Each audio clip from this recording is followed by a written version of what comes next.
Welcome back, everybody, to the Do It Anyway podcast. We are here with Kenan Hauer. Before we start, this episode is brought to you by Titanium Fitness. If you have a need for a coach to help you with your training, nutrition, self-management, we might be a good fit. We'll find out. I have links somewhere, either down below in the show notes. If you're watching this on YouTube or Instagram, it'll be in the description or something. You can find it, I'm sure. It'll be great. Anyway, I guess building from our conversation earlier, do you want to start? Do you want me to start? Sure. I mean, this is also brought to you by Mercury. Yeah, right. Add that in. Eat enough mercury. It won't poison you. Nah, you can start it. Okay. How do you think you got to where you are today in life? Oh man. I would say it's because I have a fuck you attitude. What does that mean? I have hit points in my life where I felt like nobody believed in me. And I just said, fuck you, I'm going to do it anyways.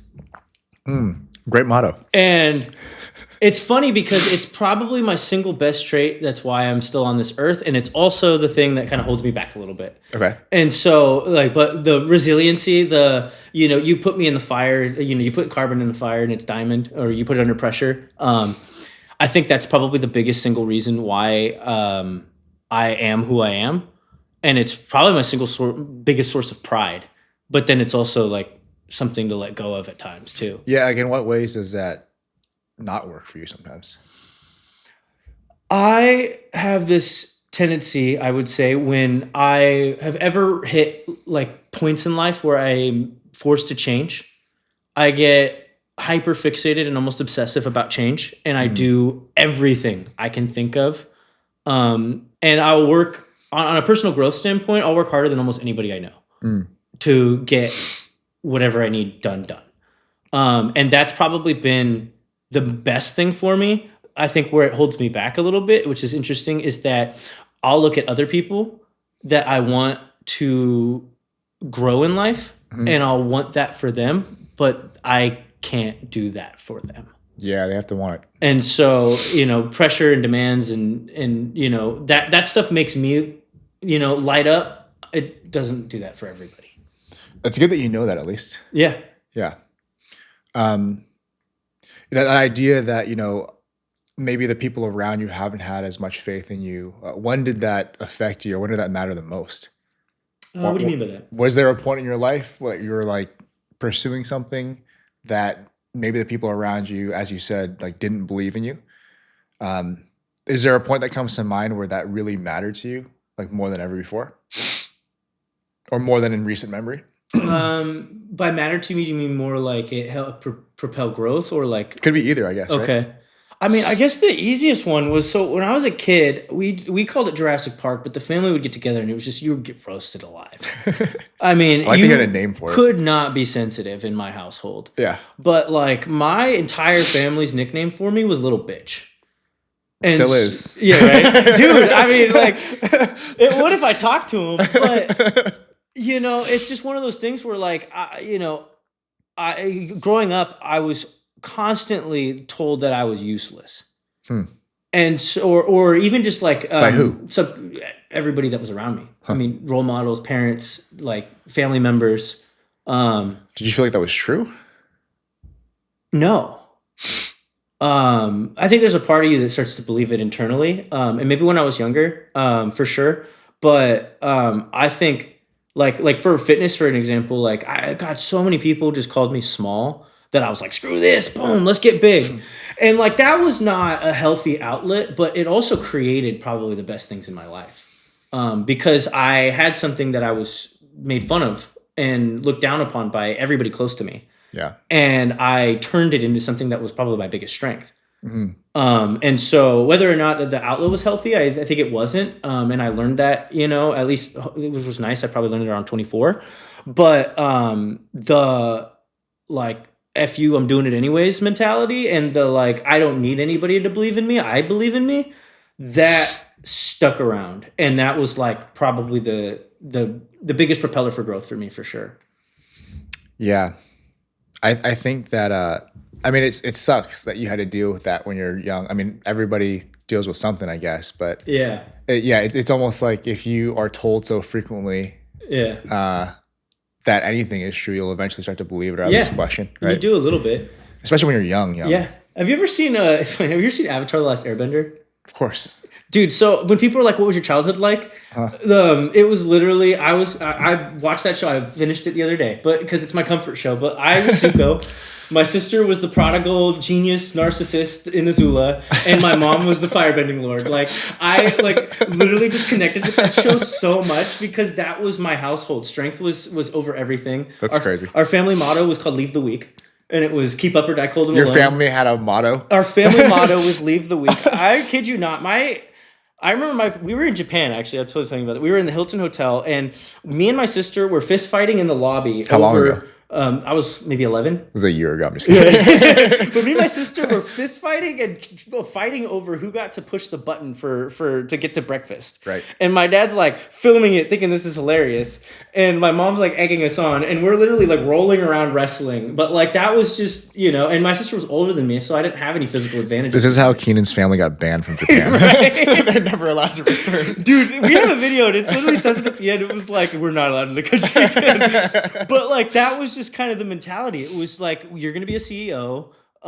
You kick ass. You do not get your ass kicked, and you win. And like I remember, I caught an assault charge when I was 17, and I called my mom, and I was like, I actually left, but I called my mom, and I was like, Mom, I got into a fight, and the only answer I got was, "Did you win?" And I was like, "Yeah, I won." And she's like, "Okay, don't worry about it. No consequences." But that was the mentality, and it was the strong survive. Everybody that is powerful gets somewhere in life. But there was also just this constant feedback that you're not really one of us. And so that was kind of, I think, the biggest like because you weren't strong enough. Yeah, I mean, I was probably a little more sensitive. I was also the youngest. Yeah. And then, I mean, just growing up, I think it got feedback from kids around me too, because like I remember playing football. I put fishing weights in my pockets to make the minimum weight for like junior midgets. Yeah. Or like even wrestling. Like I started wrestling, and I was always in the bottom weight classes. So yeah, I think, when you see it at home and then it's like permeated through how people look at you, it's reinforced everywhere. And so instead of accept it, I changed it. Do you still think, like, does any part of you still worry that that's true? Like for one, the mindset of like, the weak get left behind or whatever. Do you still believe that to be true at all? I still admire strength and power. And so it's kind of one of those things where I can admire it in the healthier outlets. Yeah. And then try to let it go in the more unhealthy outlets. But I definitely think there's a sense of, don't be weak. That kind of was always on the underlying layer of decision making for me, for sure. Yeah. Do you think, I know you're not close with your family anymore, right? But do you think that, for one, do they know what you're doing now, like what your life is like? So I have a relationship with my dad. Okay. So he knows obviously what's going on. But my mom was the one that raised me, and we haven't spoken in probably 2 or 3 years. And she just ghosted me one day. So like, I don't really know what's going on in her life. I checked in probably like 4 or 5 times to like. I remember you telling me, yeah. Yeah, I checked in probably 4 or 5 times, but I think with that dynamic, my mom always needed to be in control in her life. So as I was growing up, it was kind of like it was this kind of wheel of let me help you, but then let me berate you for needing help. But she needed my help. And so the second I felt like I was a fully functional, financially independent, emotionally independent adult, we were never going to have a relationship. It was just not in the cards. I mean, if I know your dad does, but if your family knew kind of like who you are, how you are now, do you think they would still believe that you were like weak, not one of them? Yeah, I would say so. Because the last time I heard about my mom was she was, I guess, telling people I was a deadbeat. And so that was like Why? I don't know. I stopped talking to her, and my cousin had told me that she was talking to my aunt and uncle, calling me a deadbeat, and that was when That sucks. Yeah, I made the decision that day to basically not give them access to my life anymore. Yeah. She hadn't responded or spoke to me in over a year, but that was when I basically just cut the cord and pulled social media. Do you think that you and your family, or would you want to have a relationship with your mom and your sister? I don't know. I've tried with my sister multiple times. Yeah. And my sister's actually, You guys used to be close. we've had periods of being very close. Yeah. You've actually met her. She was at Strength and I remember, yeah, she helped out. Strength and Cancer. She's actually like a wonderful person to be around. She's really cool. She's gone to therapy a lot. It's really difficult for us to have a relationship because she still has this like need to dominate. And I kind of almost revert back to like an older me that didn't know how to set boundaries. I'm very fearful of like saying stuff to her. And I don't like that version of myself. And I also don't like the dynamic anymore. Yeah. And so it'll kind of, we'll run through periods where I'll reach out, we'll reconnect, we'll get really close, and then things will happen and I'll cut her off. Well, if it makes you feel any better, I think I've had the unique privilege of getting to learn indirectly through many other people's experience. So not just my own, but for both reasons, like from my own experience and from other people's. I believe that like there's this thing that happens pretty frequently, like people who have been close to you, maybe your paths diverge and you just, and that's fine. Yeah. With your family, that's harder because like, they're always gonna be your family. I think that there's a good chance it's more like you have puzzle pieces that don't currently fit together, but they do change. Yeah. And whether it is due to your influence or just them on their own, maybe one day it gets back to a point where the pieces can fit. They just don't right now. I think with my sister specifically, because she's genuinely a really, really solid person to be around. Very helpful, very kind. And she's desperate for the idea of family. And I think I'm the only one that really can provide that in the way that she needs. And so I would love to reconnect at a point, but I think for myself, it's like continuing to grow and build myself up to the point where that's possible. And do you think that requires change and growth from you first?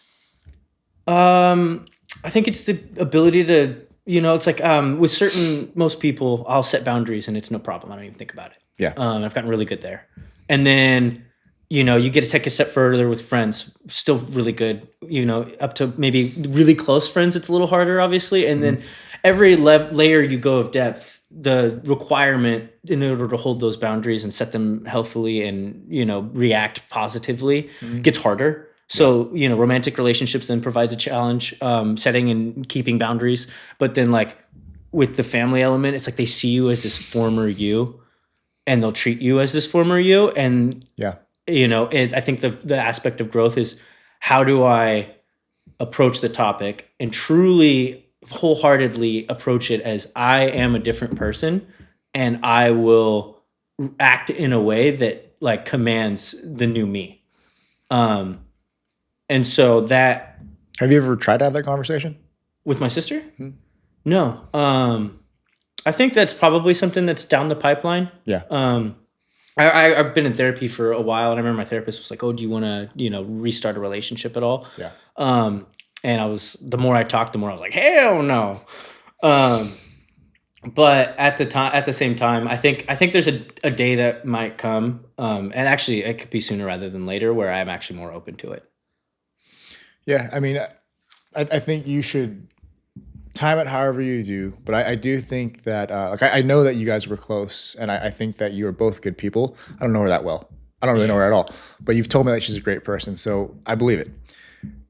It'd be a shame, even though you are 30, 31, it'd be a shame to waste any time.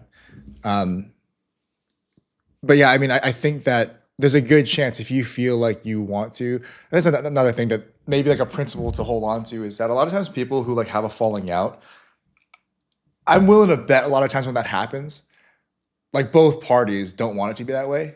They're just either too prideful or maybe too worried that the other party does not feel like they want to sort of like kind of reset and it's almost exclusively in my court, I feel like. Yeah. Because she sent me an email and like I know you told me that. That's so strange that you guys email each other. Well, we didn't email each other. We were talking and obviously we had a huge thing over her wedding and she wanted me to be in 3 different states and I said no to one of them and at the same time you were supposed to cut yourself into 3 parts and then ship them separately. Just boom, boom, boom. But I had a girlfriend to take care of at the time that was just struggling and I was doing everything for everybody else and I didn't say no particularly well, which is that one's on me. But then I thought we had handled it, went to our wedding, everything was cool, and then I got an email basically telling me about how I'm terrible. Oh, that's right. And it was dressed up in a nice manner, but at the same time, for me at least, I was like, I'm not going to be chastised for something I took accountability over. Yeah. And especially something that I feel like I took a little more accountability for than I need to.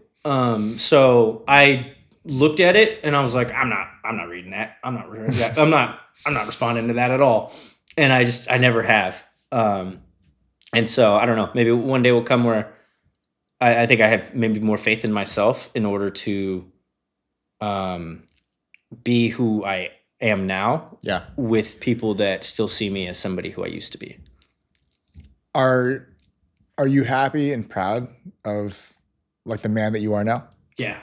I think that as long as that's true, then there's a good chance that the people who love you, will also be happy and proud of the man that you are now. But something that's tricky, like you said, is that if they've known you as, their kid brother Yeah. for their entire life, that may be hard to kind of wrap their head around that you're still that, but you're also now this, right? So it's tricky. I also think though with things like that, like whatever happened with the wedding thing, I think there's a good chance either enough time passes that neither of you guys even give a shit anymore, Yeah. or you decide that it's just not important. Because like, I mean, really in the course of your lives, it's probably not. I know a wedding's a big deal, but in the course of your lives and all of the time you've had together and all the time that you hopefully will have together, it's just, it doesn't matter that much probably. No, I think from at least my perspective, it was more regarding the power dynamic behind it. Yeah. And so like I read the email and I looked at it as you must submit. Oh. Rather than these are my actual feelings. Yeah. And so because I'm just not accepting of that power dynamic, I've just kind of, I'm going to be over here. Yeah. And so I think, I don't know, I think with the trajectory of growth and the things that I practice and things that I'm just trying to do for my own self and just working on life in general, I think that approaching that dynamic and changing it into something that works for both people is something that I'd actually be able to navigate more effectively than I did, maybe 3-4 years ago. What are the things that you're trying to, like, in what ways are you trying to grow and change? Right now, at least, I'm triceps, right. rear delts. Just lift, bro. No, right now I'm kind of coming to terms with the fact that I think due to my upbringing and just kind of general feelings of abandonment that I have attracted and engaged in enmeshed relationships. What do you mean? Very, very close, probably too close. And then I struggle to maintain my own frames. Do you mean like, I mean, I kind of know your history. You mean like particularly romantic relationships? Romantic, close friends. Yeah. Yeah, I mean, I've had one of my best friends and I had a falling out, and I looked at that relationship as kind of this very enmeshed experience where I'm donating tons of time and effort and energy, and that sunk cost fallacy starts hitting where it then changes your behavior. And then, for at least for me, I would like to slow in, slow out, rather than hot flame, burn, burn, burn, burn, burn. And then I get these feelings of overwhelm where then I'm angry and I basically want to just cut the cord. Yeah. And I think that has to do with, from a romantic standpoint or even like close friends that I've had, where like the closest people I've had in my life, I feel like the relationships have been kind of enmeshed and too close, where I would rather focus on like the main focus of area of growth I'm working on right now is just auto-regulation of my own emotions. Something that funny because I have a generally patient temperament, so it's hard to think about that as something that's necessary because it pops up so rarely. Yeah. But like having systems to regulate myself rather than relying on anybody else, at least more than necessary. And then like basically creating interdependent relationships where reciprocity is required for me to give more than like I think is more than I should. Yeah. Well, I hope that you will eventually find people who help in those moments where you like auto-regulation is great. I think that's very important that you build that skill or continue to hone it, but it'll be wonderful when you discover people or like those relationships get to a point where you guys can help each other do that job. Yeah. Um, And go ahead. Oh, I was going to say, and I think that's life in a nutshell. I just think I've over the years relied maybe too much on relationships and less on my relationship with myself.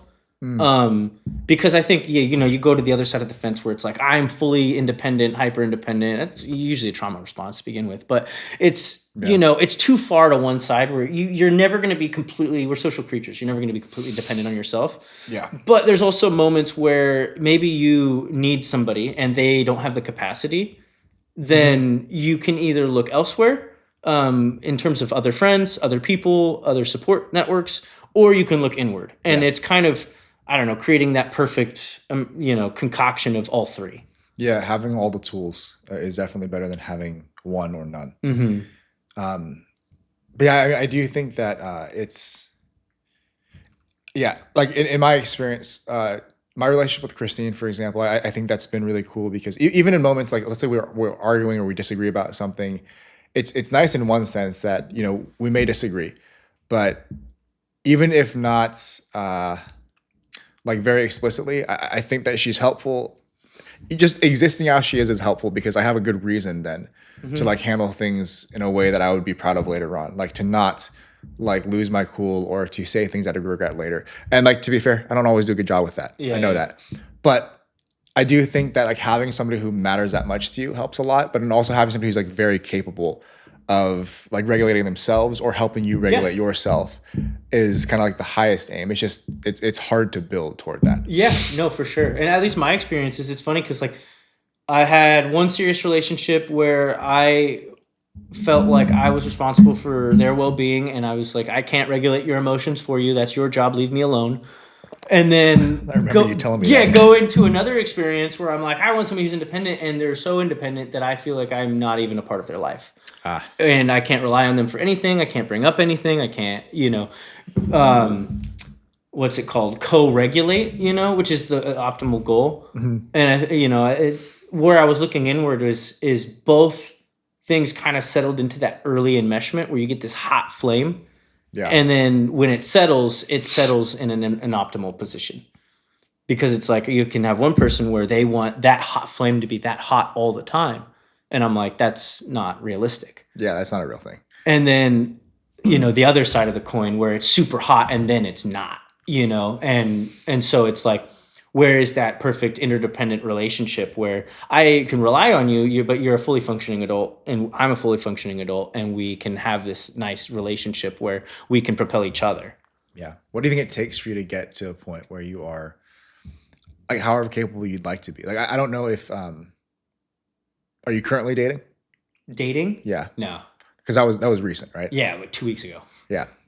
Well, when you get back to that point, do you like what do you think does it take for you to change and grow to a point where you feel comfortable then putting yourself back in that position to, hopefully pursue the sort of love that you're looking for, but also to, possibly to get hurt again? Like, what does it take between now and then?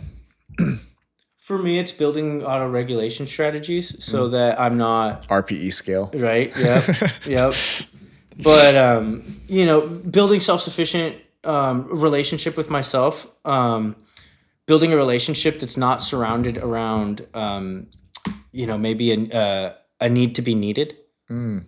I definitely have the Bob the Builder take on relationships. It's a lot of men feel that way. Yeah, I love, I don't know why, but just people with trauma where I'm like, I can help, and you can't. They have to help themselves. Do you think you like that or have liked that though? Because it's almost, I feel like there's some security in that, right? If somebody needs you, if you show them that they're very useful and they now need you, what are they going to do? They can't leave. Yeah. Right. And I think that, like, I've felt that way before too, just in a very like general sense. But I think it's like it's freeing, like knowing that I'm going to use Christine as the example. She's very capable of taking care of herself. Yeah. She would have been fine being by herself for her entire life. She would have been happy. I think we're happier together. I like to think that we're happier together. But also, to me, there's some beauty in knowing that like we would have both been fine separately. Yeah, 100%. And it is like, it was kind of scary at first, like thinking through that, like, oh, she doesn't need me, never will. But Yeah, it's intimidating because yeah, it is. then there's no, in your subconscious, maybe there's no reason for them to stay. They might leave. Well, the security in that eventually becomes like the idea that like you consistently have chosen to be with each other, that it, and like you've shown that it's worth it. Yeah. Not necessarily that like you need. It's not from a place of need. I think things that are chosen not from a place of need tend to be better choices in the first place. Yeah, like if you're a salesman and you're making a sale, if you need the paycheck for the commission, you're gonna make that sale. Well, you may make it, but you also may push them away because you're desperate for it. You cling to things too much and they slip. And so it's finding that nice sweet spot. And I think, at least for me, I think it boils down to the attraction elements, because I've had relationships burn super hot and then I needed to settle a little. And then I've had relationships burn super hot and then I'm like, now where are you? Yeah. And so it's kind of interesting seeing both of those things. And the only common theme I can point to is there's this, anxious need to be needed early. Yeah. And then it's like, if you build that slowly over time with somebody, then now it's a little more stable, secure. Yeah, exactly. I think a lot of that security doesn't come from a place of like you said, need. It comes from a place of like having shared so much experience together that like the life that you share now is so important to you that you would not be willing to abandon it for whatever else. Yeah, no, for sure. Because I mean, I've dated a lot, and I'm always kind of like, oh yeah, whatever. I date somebody maybe 1 to 3 months, and then all right, let's try somebody new. But then the few like serious relationships I've had, I'm like, I'm gonna marry this person, and I think that like 2 weeks in, and I'm like, boom, found them, cool, cha-ching, and it's this beautiful little lie you'll tell yourself early on because the dopamine and the fixation, and I think you also then start ignoring things. Yeah, 100%, 100%. And then I don't know, I've had 2 different experiences like that, and in one I basically checked out. And in another, I basically tried way too hard. So you've gone to either both extreme. Yeah, both. And neither one worked. I mean, so in the future, what do you think the difference will be? Like, what would you do differently? Pump brakes. Okay. What does that mean? Sometimes lower communication. Just even though you want to be around somebody 24/7 and maybe, early on the hot flame is super hot, you can pump the brakes on it. Yeah. Because if it's real, it'll stick around and it'll stay. And so it's kind of, what's it called? Not buying into the hype that we sell to ourselves and looking at the full picture instead of the rosy tinted goggles that we'll throw on and convince ourselves that this person is this idealized version and not this other person that they actually are, that has flaws and character issues and stuff, because we all do. Yeah. And then I think, at least for myself, is coming to acceptance. I've never accepted negative character traits of mine, and I've also never accepted them in other people. What do you mean? Like you just ignore them? I've always viewed those things as things that can be changed and should be changed. And then I work very aggressively to change them, which works wonderfully for myself, but less so for other people. They're independent people that live their own lives. It's one thing to say that X, Y, or Z is not desirable about you, or it's not a good thing, but it's an entirely different commitment to then actually change it. I think a lot of people are self-aware enough to know that there are things that they should change. Yeah. They're not there yet. They're actually going to do anything about it. Yeah, for sure. And, I think I've been an influence for change with a lot of people in my life. And the people that I've had the most positive impact on are people that it was a very soft touch. I can guide you in a correct direction, or at least what I view as correct. And then whether you take it or not is up to you. And I think it's a lot harder, at least for me, when I have these very close, intimate relationships, because I create an idea in my head and I want that. And for me, I've always gotten by, and it's been a positive trait of mine, to aggressively pursue it. And so it's almost, you can get more done by letting go of the grip, because then somebody has the space and the clarity to actually choose the thing that you're trying to influence. So you're kind of trying to learn not to force things, basically. Yeah, because I've forced everything. I've just bludgeoned my way through the things that I enjoy most in my life. I think there's a lot of people that will say they admire certain traits of mine. Mm-hmm. All of those traits were created by me. They were never things that I was intrinsically born with. I think something that maybe worth thinking about is that, you know, like the idea of like what's good or bad, like character traits, whatever, or right or wrong. It's not necessarily binary. Like Yeah. sometimes it is. Sometimes it's pretty clear cut, but a lot of times it's not, because like your opinion of what's right and wrong versus, you know, like your best friend, that just may differ. It doesn't make either of you guys right. Yeah. It doesn't make either of you guys bad either, No, or for good. sure. It's just different. And I think that for you, if you convince or allow yourself to believe that you are exclusively right, even in like the microcosm of your own head, then you also start to wonder, like, why don't they agree? Or like, why aren't they changing those things, you know? And If it's like they just upsetting. knew this, they Right. would, they would know. Yeah, no, absolutely. I was working with my therapist about that, and I made a shift in language about compatibility versus like wrongness. And that was like, he was like, you kind of nailed it, dude. Like, because morals for me have almost generally never been gray. They're circumstantial. So like morals can change, obviously, but it's dependent on circumstance rather than whether something is right or wrong. I see. So I rarely ever am like optimal, non-optimal, all, nothing, you know, and like learning that sweet dance in between has been, I guess, just difficult for me because I'm so logically brained and analytically minded that it's like turning that off a little bit. I mean, you might even see that manifest in like your diet. Like, you know, like for your diet, I've seen you be as precise as one can be. Yeah. And I've also apparently learned that you, like nowadays, you kind of get like shit. Yeah. It's like you're either going to do it all the way as well as you know how, or like just fucking full off switch. Yeah. It's always been a... Yeah. Yeah, I mean, we talk about this a lot. My clients will hear me say this. They probably get tired of it. But I think that what you need in a lot of regards is like, instead of being an on-off switch, you need like a dimmer switch. Or like a dial, 100%. Right? And the same thing exists like in terms of like wrongness, rightness, or compatibility. It's like compatibility just acknowledges that the whole thing is like it's on a spectrum, or maybe even wider than that. It goes in like 5 axes or something, right? Whereas like right and wrong, it's like it's either this or this. It can't be both. Yeah. Versus, you know, I was really like the language that I was reading in this book, but it was basically like Kenan, stop pretending that you know how to read. I know that you don't. I've been working on it, okay? The book he was reading was Dr. Seuss, by the way. It was on YouTube.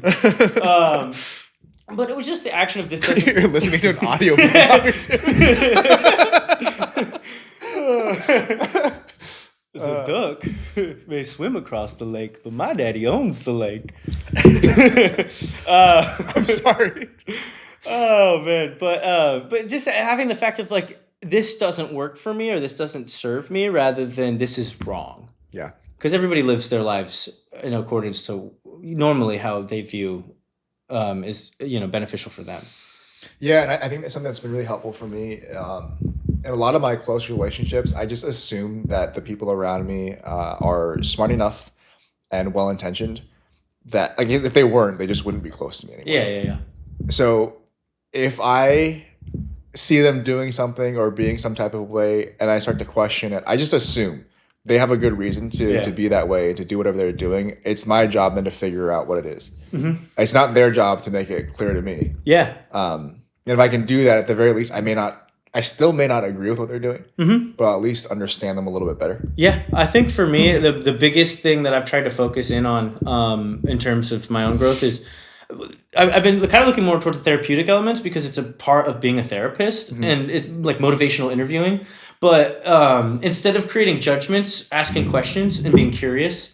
Yeah, like genuinely curious. Genuinely. Because that can reveal a lot rather than, I think, I'm very analytical. I'm very introspective for my own self. Mm-hmm. And so I'll see something and I'll directly be like, oh, they do this because of this and this, this, this, and this. And I think I got them all figured out. Yeah. And that could be right most of the time, but still it doesn't take much to be curious, and it creates a lot more mutual respect rather than just creating judgments. And then it fosters maybe both of you molding to something that makes sense. Oh, dude, I don't know. I kind of feel like, I think that, for one, you'll never figure yourself out entirely. Mm-hmm. And assuming that's true, you certainly won't figure anyone else out. And it's probably, like, thank God, because if you did, life would be really boring. Yeah. You know? So I think there's definitely, I don't know. A lot of the value to me of any relationship is the fact that I will never figure somebody out entirely. If ever I thought I had somebody figured out, I think that, I mean, for one, I kind of know that I'd be wrong because I'm like consistently surprised by people. Yeah. And then also, I think it would just be kind of boring, you know? Yeah, for sure. And I think the mere act of trying to figure everything out and finding motivations and all that, for me, I think it's a very deep defense mechanism. And so letting go. Like you must know that you can't actually figure everything out. Like that's not there's possible. times where I think I'm good at it, you know? I believe you. Yeah. And like that's like case in point, part of the problem. I have a friend who comes to mind who's kind of like that too. Like he thinks that he knows everything about everything and everyone. Yeah. And I think like sometimes he's right, and that's probably part of the problem is that he's you're right just enough that you think to convince you're yourself. always Yeah, right. exactly. Yeah. But like him assuming that he's right when he's not causes him so many problems. Yeah, yeah. Definitely something to be careful with. Yeah, and I remember going back to the training element. And I remember my sister was asking me. She was like, "Oh, I want to do a training modality, and it looks like this." And I'm like, "Nah." That's stupid. Yeah, literally what I said. I was like, that's stupid. Don't do that. And the only training I thought was great was the one I was currently doing. Yeah. Yeah. That's tricky. I think a lot of people in fitness tends to be pretty dogmatic. I think a lot of people are dogmatic in general and they just get into fitness. But yeah, it's stupid because I understand like simplifying things where if you could believe that only one thing actually worked or like one thing was right, that's just a simpler belief. Yeah, right? yeah. It's easy to wrap your head around. It's much harder to be like so nuanced that there are like 12 different ways for me to accomplish X goal. Choose one now, that makes it so much more complicated. And I've almost Dunning-Krugered myself because it's so funny because I remember being, 10 years ago, I remember when I was 22 and I learned how to read. But no, I just knew I had a lot of work to do, and I was reading just all these psychology books, and some of my friends were like, dude, you just matured like 10 years in 6 months. Which I think was true, but I also had this arrogance about it. Like you thought you had figured it out. I thought I had everything sorted. I was like, I read philosophy, I read psychology, I read this, I read that, and it made me create all of these newfound judgments and analysis of things. Yeah. And to think it was just like, just right on the money. And it's funny because I'm like, wow, I know so much more than I used to know. Yeah. And I believe I know so much less now. Yeah. And it's like, you just have that the beginner that knows they know nothing. Yeah. The beginner intermediate thinks they know everything. And then the closer you get to the expert, the more you realize just how much you don't know.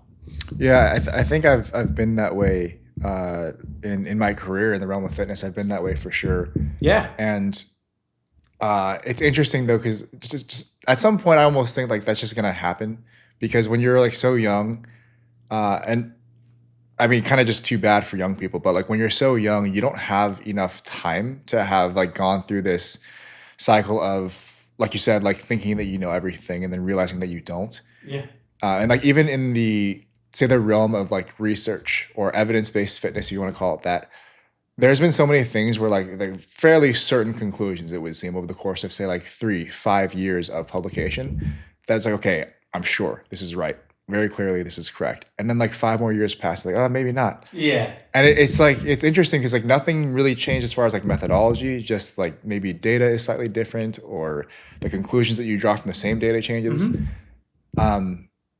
But yeah, I think that because of that, I hope that this is true. I think I'm much more willing to evaluate the possibility of me being wrong in all aspects. And I also think that I'm happier because of it.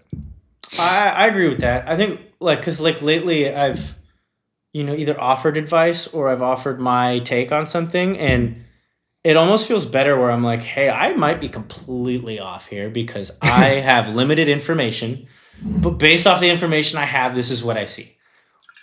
And I feel like it's received better. I feel better about the whole thing because then. You can look at guys with PhDs where, like say, creatine or whatever is so highly studied. This is how it is. The second you think this is how it is the second you stop looking to see maybe you might be wrong. Yeah. And you can look at, some of the most intelligent people in the world that I feel like has done that. And I feel like I'm fairly smart, but I'm certainly no genius. And so it's like it just doesn't make any sense to me anymore to think that I actually know rather than I assume. Yeah. Changing directions a little bit. If you had to pick one, I was going to ask you what you think your deepest regret is, but it doesn't have to be the deepest necessarily, because I think it'd be hard to pinpoint for most people. Okay. Does anything come to mind though? There have been a few moments in my life where I was not kind. And I think those are the only things I regret. To who? Random people. Like I had people on the street. Yeah, I mean, I had a friend really mean to strangers. I remember I was like 17 and I was with some friends, and I had so much social anxiety growing up, and all of a sudden I realized, I was like, if I don't filter any of my words, it comes out more naturally and I'm funnier and people like me. And so I remember thinking that, and then like a few hours later, I just made the most egregious comment to one of my friends that was extremely hurtful. And she never said anything. Nobody around me ever said anything. I never received any negative feedback from it. But it eats at my soul. Still. Yeah. I mean, not in any way. It's never come up though? No. Do you still talk to these people? people? No, not at all. Okay. I'd probably love to say sorry. Maybe I could see how to get in contact with them. But I feel like it's don't just, because I think that might be self-indulgent. Like a lot of times things like that. That's how I feel about it. You think about it. I think about it, not they them. Probably yeah, don't. Yeah, exactly. I mean, they never said anything. Maybe you ruined their life. I don't know. Yeah, it never came up. It wasn't like that horrible, but it was pretty bad. It was just insensitive. So for me, it was just like, I was just like, oh my God, I feel horrible about who I am because I said that, and there's been a few times where I remember I was probably 20, 21 years old, and this guy was just so arrogant and, alpha male, one of those types, and tried to bully me. And I just relentlessly destroyed him, like from a mental standpoint. And I remember, like, I still don't necessarily feel bad because of how terrible he was to all the people around him, and especially to me. But I also feel regret because I know that 30-year-old me would have never engaged in any of those behaviors because I know they come from a source of pain. That's interesting to me. Like, do you think in that specific context of you, like, I don't know, however you dismantle this other dude. Yeah. Do you think that it is like net positive that you did though? No. Because I created harm for him.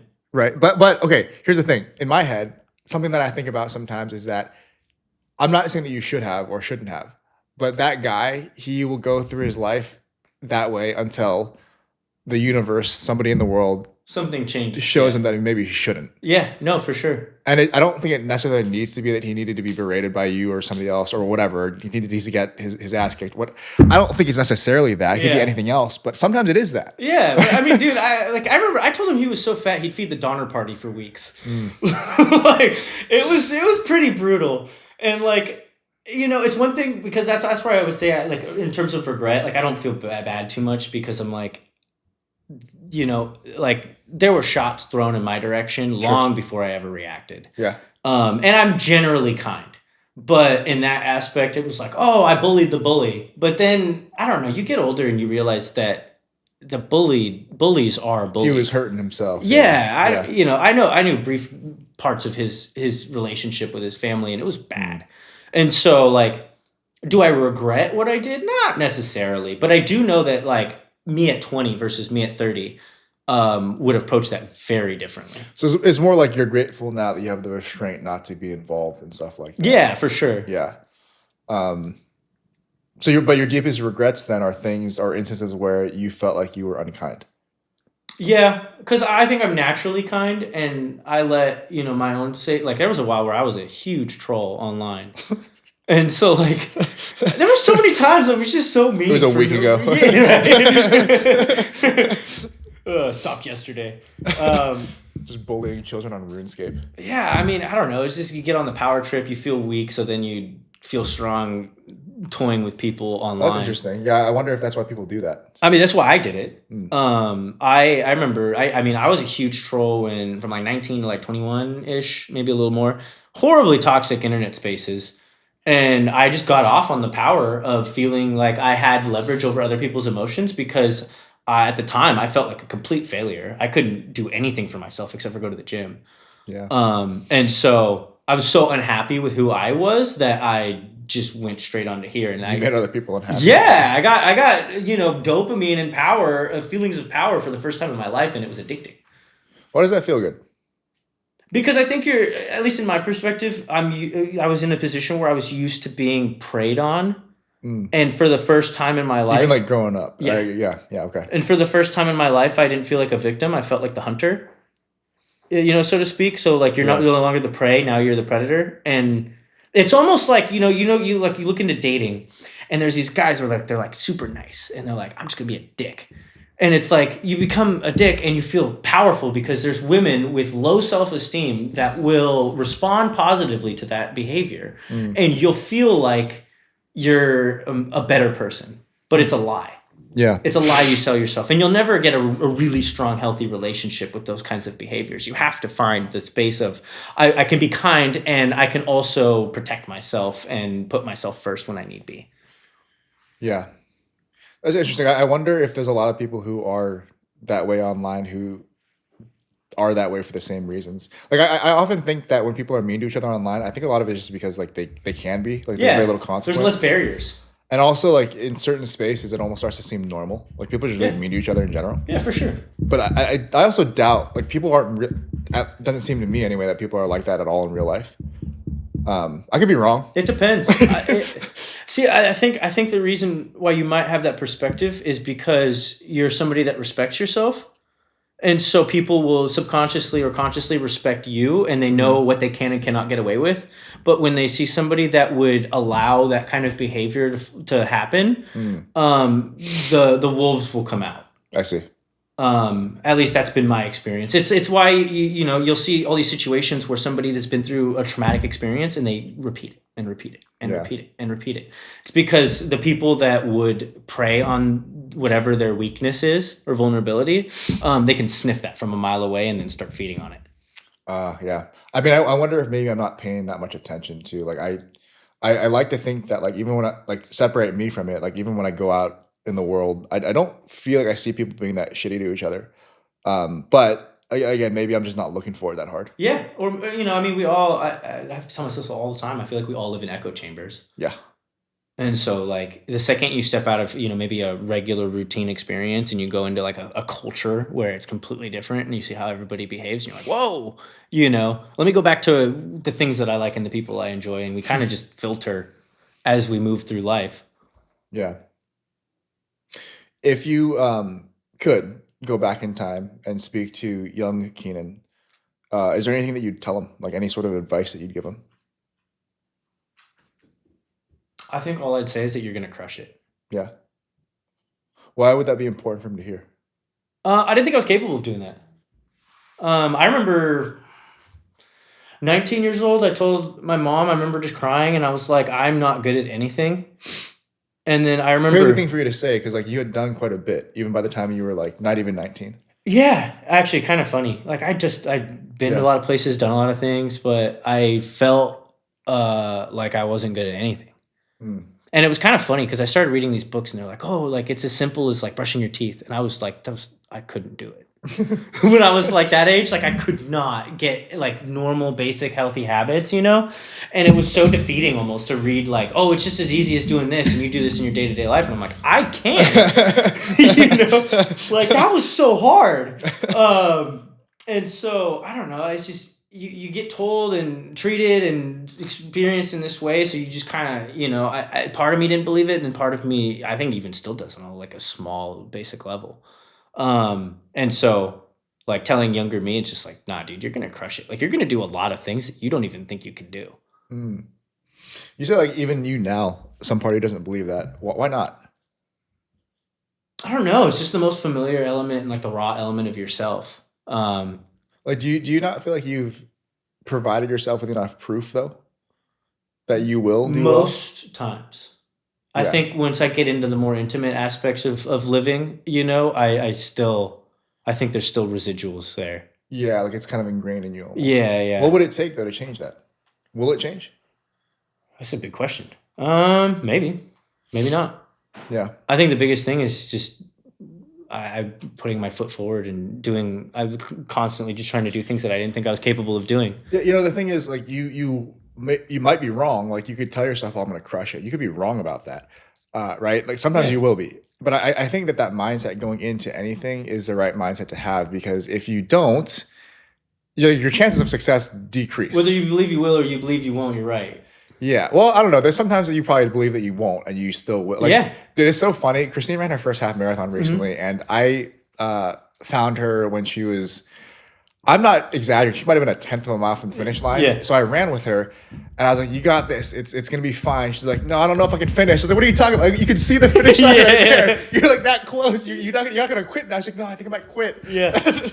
But like, I mean, and for her, I do think she was genuinely surprised that she finished, even though she was like yards away from finishing. Yeah, and there's a number of things. I made a Facebook post, and then it's funny. I think I kind of realized I was just kind of stroking my own ego, so I didn't post it because I was like, this is cool and motivational stuff, but you're really just like gassing yourself up. So what's the point? But What was the post? I wrote out a list of things that I didn't think I was capable of doing that I did. And then I was like, at the end of it, I was like... Was the post, I am 5'9".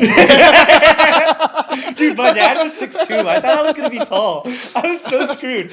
But no, it was just like, I remember texting you about it. But so like, when I did my first bodybuilding show, for example, my sister was like, "Hey, why don't you compete? Like, you'd be really good at it." And I sent her like this big of a message explaining to her why I would never be able to succeed at that. And I was like, "I'm not good enough. I will never be good enough. I don't have the genetic capabilities for it." And, stroke of luck, but I went into the gym the next day and some random dude was like, "Hey, bro, do you compete?" And that was the first time that anyone's ever said that to me. And I texted you like that day and was like, "Dude, do you think I could do this?" And that was like what got me to compete in that first show. And like the mayhem for me on a personal level was probably one of the biggest wins of my life, like to date. Yeah, that was a lot of fun. Yeah, it was really fun, but it was also something that I genuinely, wholeheartedly believed I would fail at. And like, for you and me to be like first, second, like I didn't even care that I won. I was like, I'm not in last place, like cool. Yeah, two things. One, less seriously, I told you this probably multiple times during your prep, like whether you won or I won, to me it didn't matter that much, because like if you win, I'm a great coach. If I win, I'm really good at bodybuilding, right? So win-win either way. Do you know what's funny? Is I think it was one of the judges or somebody told me, they were like, if you didn't fuck up your tan, you would have won. Yeah, you were a bit too light. Yeah. And I was like, I don't even want to buy that, because for one, it was kind of funny because I didn't really want to win.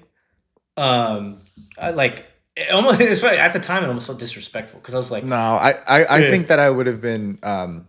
I mean, I'm competitive. I like winning, but I would have been genuinely very excited for you if you had beaten me. The other thing I was going to say, though, this is more important. So not skidding past all that, but this is more important. Like when you did reach out to me and ask me, like, can I do this? If I thought the answer was no, I would have just told you.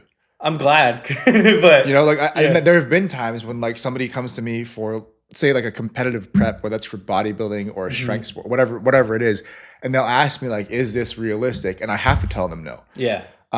So like, I'm not for nothing. Like if you had come to me then and I really didn't think that you could accomplish that, I would have just told you as much. Yeah, no, I earned the capability, I guess you could say. Because I mean, I had years of training under the belt. Like I'd gotten more and more serious over the time, and like I think at that point that you're so close to show, it wasn't really a matter of like you're not going to build any more muscle on the way to your show. It's really more like, can you try hard enough for this much longer? Yeah. To show up on stage in a way that you are proud of. Yeah. And the answer clearly was yes, but I think that my point is just like, even knowing you to the extent that I did at that point, which was not that well, I had full faith that you were going to be fine. Yeah. No, and that was the thing. Like I was like, faith in your hands, because I don't even know. But it was one of those things where I just didn't think it was in the cards for me, Yeah. But then like to not have something be in the cards and then to achieve something, like I was like, oh shit, I'm not in last place. Like I got second. Like this is cool. But that was like, I remember that lit a training fire under my ass that for years after that I was like tunnel vision, like, and that taught me a lot about myself, because I had a full breakdown at around 22. And the only thing I really could look at that I was proud of was training. And so like it was kind of wild, but I was just like, if I just take this that I'm really good at and I just put it somewhere else, Yeah. then I can be successful. And that was literally what happened. I mean, I had a full breakdown. I didn't know what I wanted to do with life. I was just completely lost. And I went into like an outpatient program. I started reading because I learned how to read. But I was So you say. yeah, I was reading like 30 to 50 books for a couple of years, and like I just was tunnel vision about something other than lifting. Yeah. And it was just like being happy. Yeah. And then like it's kind of wild, but like I remember probably around 28 was like really a big turning point, but even 30, like my 30s hit, and I was like, man, I did it. Like if I didn't do anything more, I crushed my 20s, like because I just poured everything I had into getting right. I often say in conversations with clients that fitness, it's like a low stakes arena in which you can practice principles for the rest of your life. And I think for you, that's never been more true. I do think though, in a maybe a more important way for you, it's not just that. It's also that you kind of every training session or every accomplishment in that realm, although it is like it's not important that you competed in bodybuilding in the context of the rest of your life. Like, nobody else is really going to care. Yeah. But I think at that point in your life and, for years afterward, it was really important that you had that proof that here's this really, really hard thing that I didn't believe I could do, but I did. And it was the only time in my life to date where I had nobody telling me what to do. Mm-hmm. I had something I wanted to do, and I showed up for myself and like skirted whatever I needed to skirt in order to get there. Yeah. And so like to be able to do that and then to like hit a point a few years down the line where I was like, I don't have any wins. Like life is meaningless to me. I don't know what to do. And then I was like, oh, here. It was just such an easy jump. Yeah. But yeah. And then like the other thing I'll say is like, you were probably one of the biggest influences on where I got in life simply because of the way that you approached like your thinking and like critical thinking. And that like opened so many doors for me that it was not even funny. Like I attribute so much of like what I've achieved in life to like literally just meeting you and picking your brain, because like the whole aspect of evidence-based just turned into like everything. How do I learn? How do I think? I didn't ever take school seriously. I didn't understand anything. Like even weightlifting before I met you was bro science. And so I remember when we started working together, there's a lot of unlearning to do. Yeah, dude. And it was like the critical thinking muscle that built from seeing somebody else doing it. Like I watched every single one of your YouTube videos. Like I tracked everything that you had on social media. 3/4 of my entirety of the YouTube views were Kenan. But like, dude, I was taking notes, because it was like, wow, this is cool, and this is how you get ahead in life is approaching things with like a lens of best available information. No, I appreciate you sharing that. That's cool. I'm glad that we did meet the way that we did, and I'm glad that I had the chance to be at least a small positive influence for that part of your life.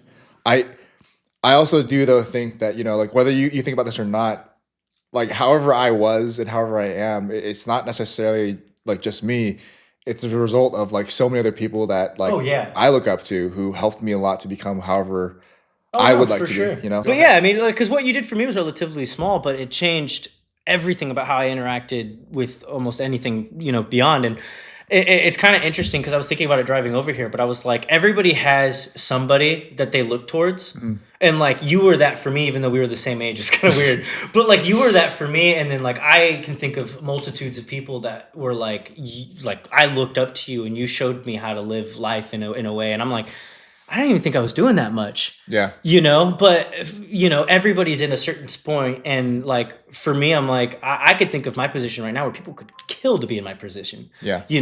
But then for somebody else, it's totally different. And then you look somewhere beyond and aspire and try to, get to where you're getting. So it's kind of wild how much we can just show up for people a little at a time, and it can literally change their life.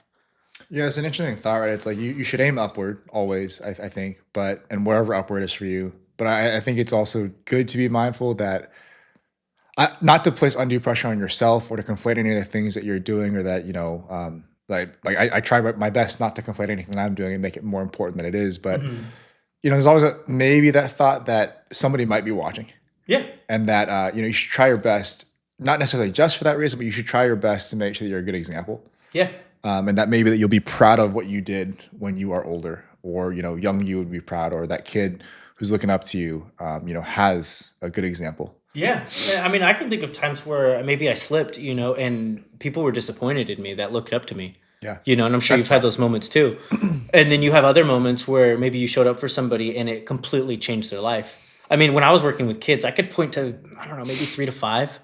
And I mean, there was so many failures. I Yeah. mean, the success clip was small. But like I'll have lunch with some kids sometimes, and like one of my kids want to go to the gym with me, and I'm just like I get to see where their life is at, and they're like, "You were a huge part of that," and I'm Yeah. like, "Damn, like that's cool. I wish I could do that more often." And it's like we may not need to conflate, but at the same time, isn't that the goal? At least a little bit. I think it's admirable for that to be a goal. I do think that it's tricky for me. So not speaking to anybody else, but just for me, I think it's been tricky that like there's been times where it's felt maybe overwhelming to think that if I were to view every influence that I might have maximally, Yeah. Could it almost becomes a crush you. bit overwhelming sometimes. Yeah. So Yeah. I try my best maybe not to think about it too much, but I also like in a way balance that with some mindfulness. So, like I don't want to I don't ever want to look back when I'm like say 10 years older than I am now or at any point and think like, oh man, I wish I didn't behave that way. Yeah. A lot of it nowadays too is I want to make sure that like Christine's really important to me. I want to make sure that like I am a way that she would also be proud of her, that what she deemed is admirable. Like I want to be like worthy of whatever we have now. Yeah.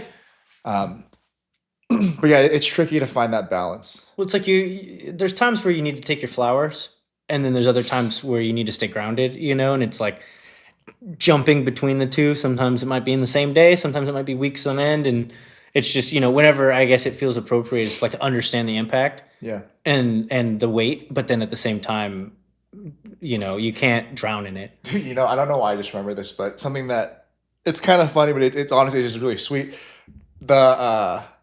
I ruptured my pec like I don't know 2 years and some change ago, and around that time or like maybe around the time of my surgery, I remember.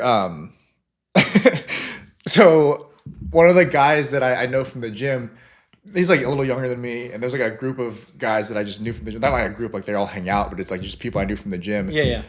He had been bothering Christine online about coming over, and basically what happened is he wanted to bring me flowers, and they had this card that a bunch of people from the gym signed, and like it didn't dawn on me until then, like, oh shit, like all these people, like for one, they thought that was a thing that they should do, and like I never really thought of it. Like I know that they see me and I see them at the gym and I say hi, whatever else, but I never really thought that. I don't know.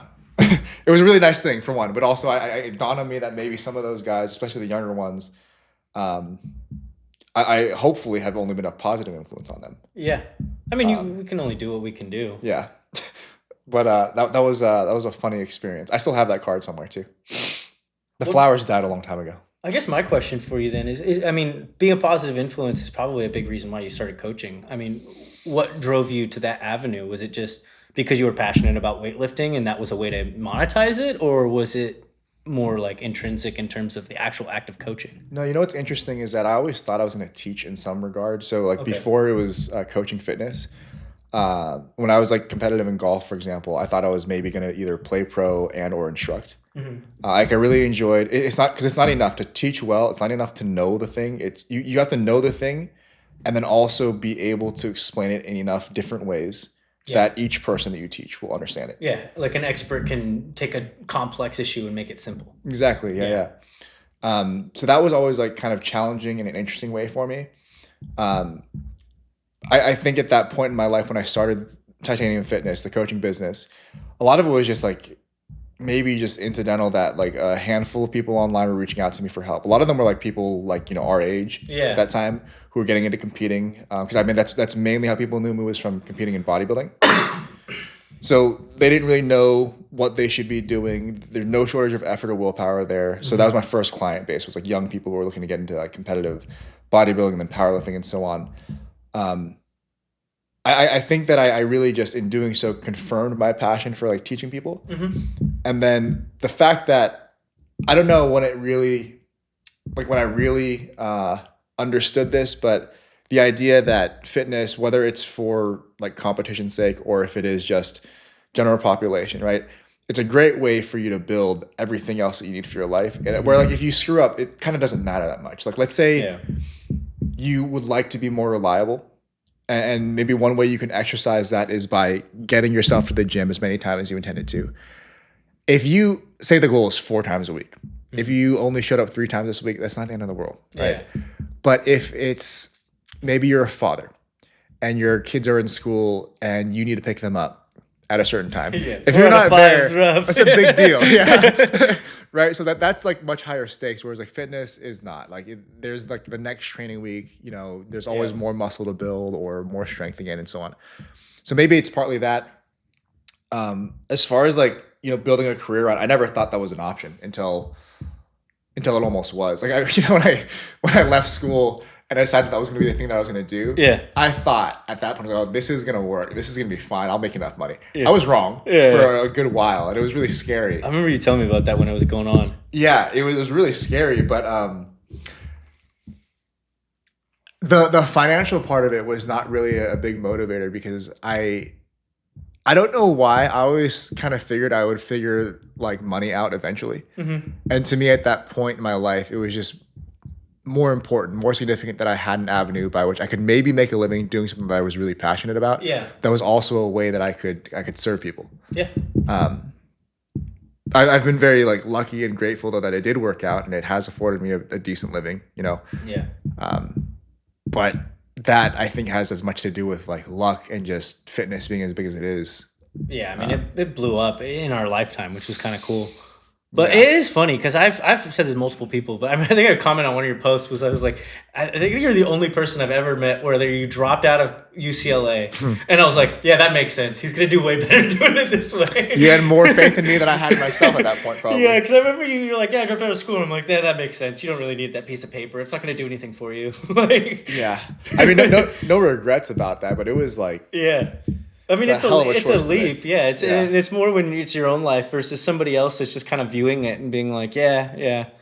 Yeah, and as much as I may have pretended otherwise back then, I was not very sure about that choice. I was like very worried that was the wrong choice for a really long time. Yeah, I bet. I mean, you can have all the skill in the world, but there's so much luck that goes behind it, and a piece of paper is just security, you know, if anything, with a degree, especially from a school like that. And then I remember, you know, just, you know, it's like, then you also have outside influences, you know, whoever have faith in you, parents, family members, whatever. So it's like, there's that whole element to it as well.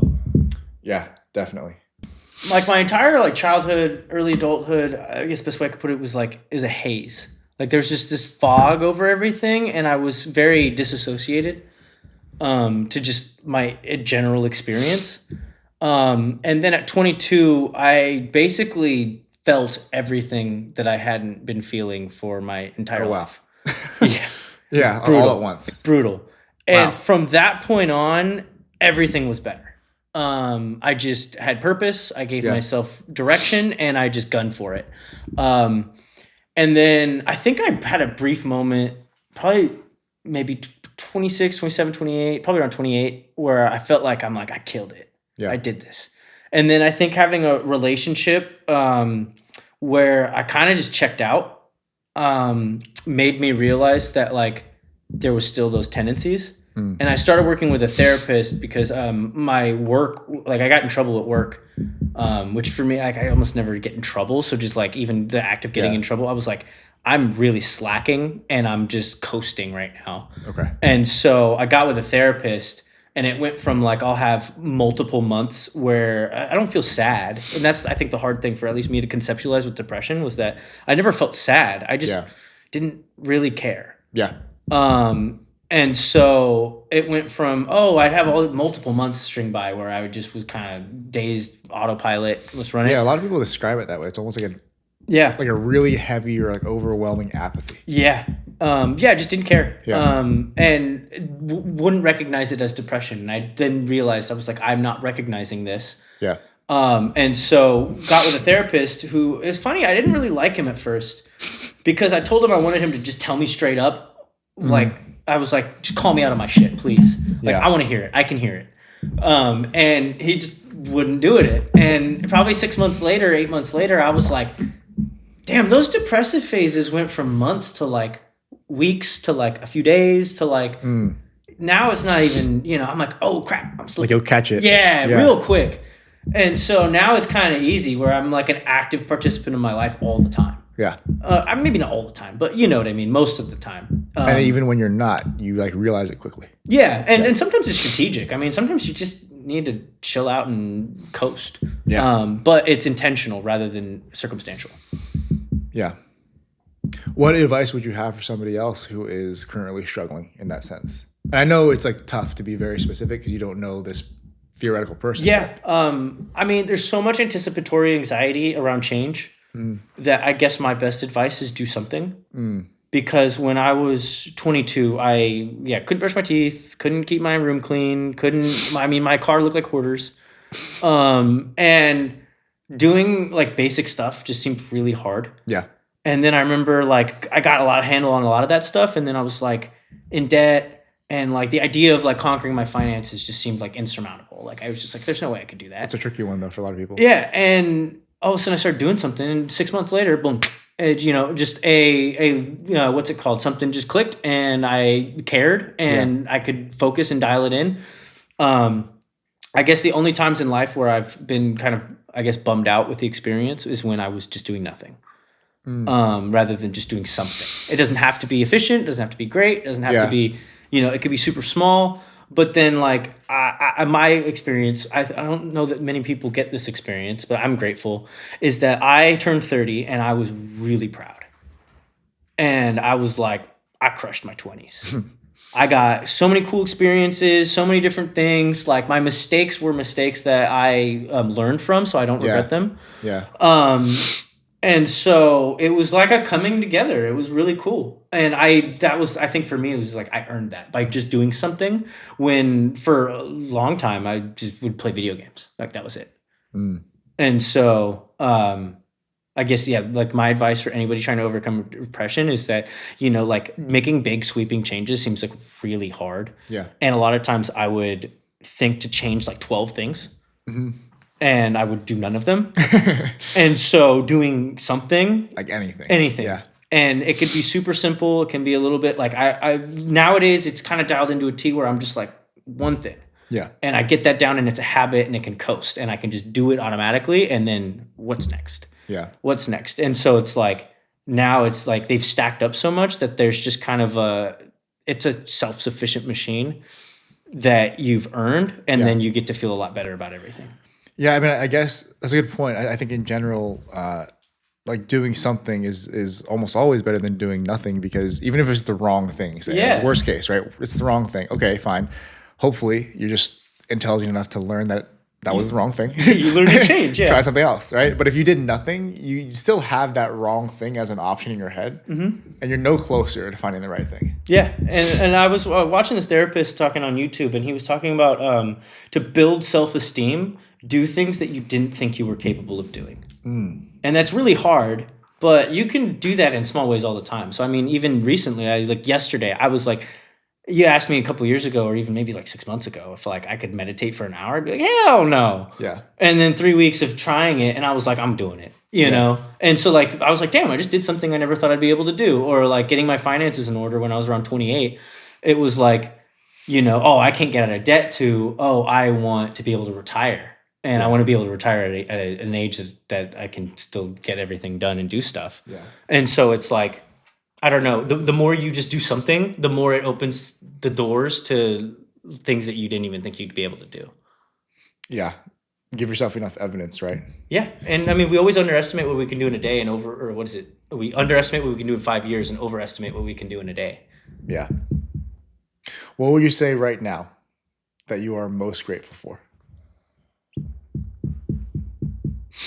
Funny enough, myself. Yeah. Yeah. I mean, I've kind of hit a point where like I've had a lot of just crappy things happen, and I was just like, oh, wow, I don't have any unhealthy coping strategies. I'm just basically pushing through it. It's not overwhelmingly difficult. And that's something I earned. Yeah. So I started doing this thing, I think it was 2 episodes ago, where I asked the previous guest a question, to leave a question for the next one. So without really knowing, unless you've watched already, who the previous guest is, the question was, are you happy? Yes. There's a caveat there. Because I don't think happiness is feeling joy as much as it's feeling contentment. And I feel very content with the state of my life and the direction that I can lead it and my ability to change the things that I maybe don't enjoy at the moment. I mean, even the things that are maybe not the way you want them to be. I think Yeah. that if you're sure that you will, for one, that they'll pass, and then two, that you're aimed in the right direction. Yeah. I think it's easy to feel good, if Yeah. not just better. Because it's kind of funny. I mean, somebody asked me, am I happy? And I'm like thinking about it. I'm like, I've been sad every single day for like a few weeks now. But I have no thoughts about it being like permanent. Yeah. And I'm very proud of my behavior. Yeah. And the things that I maybe didn't do correctly that I would like to do in the future, I either have a grasp on or I have the ability to get a grasp on as I search further. Yeah. And so it's like, are you happy? Like, I think the answer is just a permanent yes, until like I'm stripped of my ability to have any control over my life, then maybe not. But I guess in terms of your fitness journey, if you could do anything different, what would it look like? My own? Mm-hmm. Probably nothing. I don't know. I've really enjoyed it. Like, there's enough variety. It's not a lot of variety, but there's enough variety there. Mm-hmm. And then I was doing this event maybe a couple months ago now, where we were running with this run club, and one of the guys who sets up that run club, he's a pretty accomplished runner. He was asking me, like, you ever think about like not like trying to like chase down strength so much? You'd be a lot faster. And I was like, no. Like, like the reason that like this is interesting to me is like I'm trying to do things that don't make a lot of sense to do together. And I don't know that like right now, like I really enjoyed running. Come up to my first full marathon, and I don't know that I would enjoy it that much if I didn't also do all the other things that I did. Yeah. And like even like injuries and stuff, some pretty bad injuries. I'm not saying like I'm happy they happened, but I've learned a lot from them, and more than like in the realm of fitness, I also learned a lot about myself and the people around me as I navigated like some of the really hard injuries. So I don't think I'd change anything, honestly. I guess this can be a double take, because I think it's gonna be my question too. But I'd like to ask it to you as well. It's like, what character trait do you have that you're most proud of? So the thing that comes to mind first, and then I might change my answer in like 30 seconds, but the thing that comes to mind first is reliability. And it's because it's something that like it's important to me, and I also know that it's important to the people that I'm closest to. And I acknowledge that it's not the easiest thing either. Mm-hmm. Like Christine, she knows that like if there's something that I said I was going to do, I'm going to do it. Yeah. Like with very few exceptions. The people that I work with, and even like my last company, some of the people there who may not have like the fondest memories of me, they'll at the very least, I would be willing to bet they would agree that I'm reliable, if nothing else. And I think that a lot of success is found in reliability. And I don't just mean like your reliability to everybody else. You have to be reliable to yourself first. Like you should do all the things that you say you're going to do. You should be all the ways that you like to believe that you are. And past that, then yes, you can be like everything else for everyone else that you're supposed to be. But I think that building that reliability goes a long way, because like so much of the things that we don't accomplish in our lives, or that where we're falling short, it's not like it's a secret. Mm-hmm. We know these things.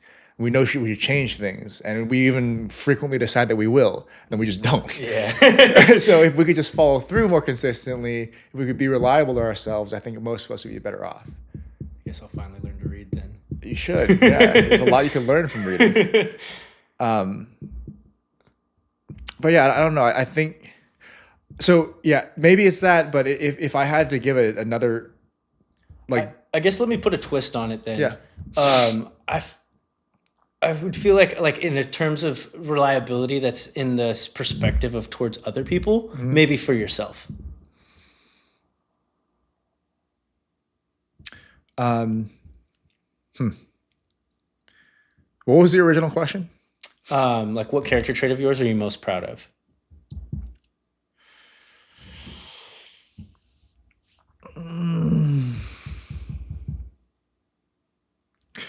Like again, like the first thoughts, they're like tempting, but I don't think they're incorrect. It'd be things like, grit, uh, determination. These are all things that I've like relied on a lot, but I also don't think that they're as important to me anymore. Because I think for a long time, I was like really trying to prove something to myself, and I don't feel the need anymore. Gratefully, it might be patience, and I think I know that sounds like something else that's also for other people, and it is sometimes, a lot of times, but even like patience with myself. Like I think there's a lot of times where I, in the past, have made myself miserable because I should have just been more patient. Like expecting so much so soon of myself. So a lot of times, like the examples that come like so powerful to mind are like in business. I've had a lot of failures in business, and a lot of times it's just like maybe they wouldn't have been failures if I had been willing to hold on longer or like wait longer, or take longer for it to succeed. I don't know if that's true, but I suspect some of them, at least one or two of them, might have been. A lot of it also just comes down to me like maybe it's grace or forgiveness for like the things that I didn't do well enough. Like, being patient with myself enough that I can afford myself that sort of grace.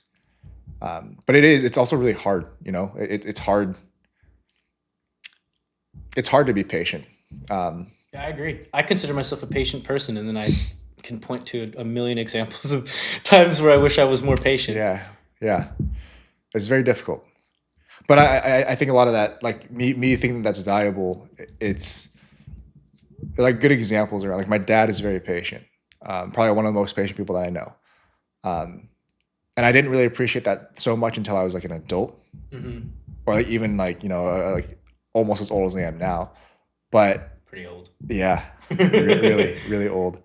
But I mean, it does help a lot. And even if like your reaction to something doesn't change necessarily with your expressed patience, at the very least, giving yourself half a beat to like really think about what you're about to do or what you're about to say, I don't think you'll ever regret that.